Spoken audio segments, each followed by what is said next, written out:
Indonesia memang kaya, tapi di balik itu masih terjadi kesenjangan, kemiskinan, dan masalah sosial yang harus segera diatasi.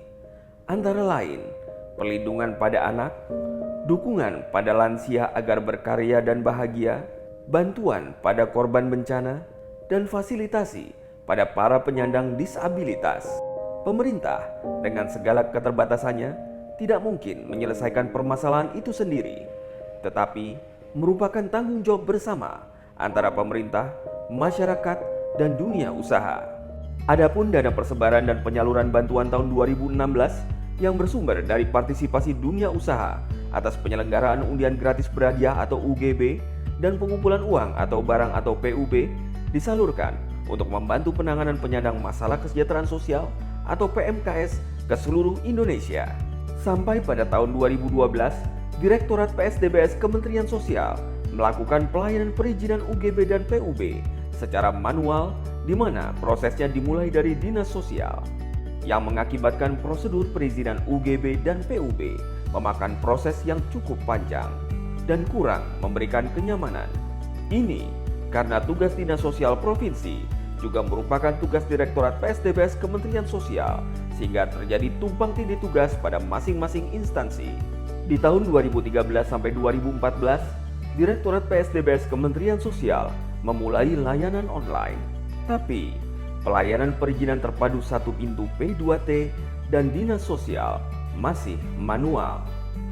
Apakah perubahan pelayanan yang dilakukan oleh Direktorat PSDBS Kementerian Sosial telah menjawab kebutuhan dunia usaha? Seiring dengan pertumbuhan dunia usaha yang menuntut percepatan dalam segala aspek, kami membutuhkan layanan yang cepat dan mudah.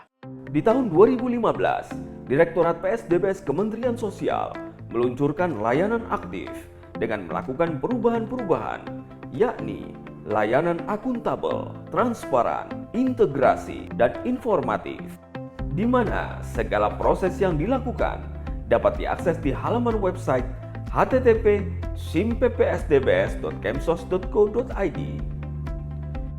Integrasi kartu petunjuk pada sistem online akan mengintegrasikan kewenangan P2T dan Dinas Sosial Provinsi serta Direktorat PSDBS Kementerian Sosial. Transparan dan informatif menunjukkan arahan tahapan perizinan dan status proses perizinan. Layanan akuntabel, yakni segala biaya dapat dipertanggungjawabkan secara jelas. Dengan adanya layanan aktif, akan terlihat jelas pembagian tugas, sehingga tidak akan terjadi tumpang tindih antara pihak yang terkait. Dinas Sosial Kabupaten atau Kota pun dapat melakukan pemantauan melalui aplikasi. Kami sangat senang dengan adanya layanan aktif secara online, progres pengajuan permohonan bisa dipertanggungjawabkan lebih cepat dan jelas. Inovasi pelayanan publik ini membuat kami semakin nyaman karena adanya pelayanan yang terintegrasi antara Dinas Sosial Provinsi, Pelayanan Perizinan Terpadu, dan juga Kementerian Sosial. Harapan kami ke depannya, di era digital ini semua proses perizinan secara end-to-end dapat berjalan online dan satu pintu lewat Kemensos saja. Selalu aktif.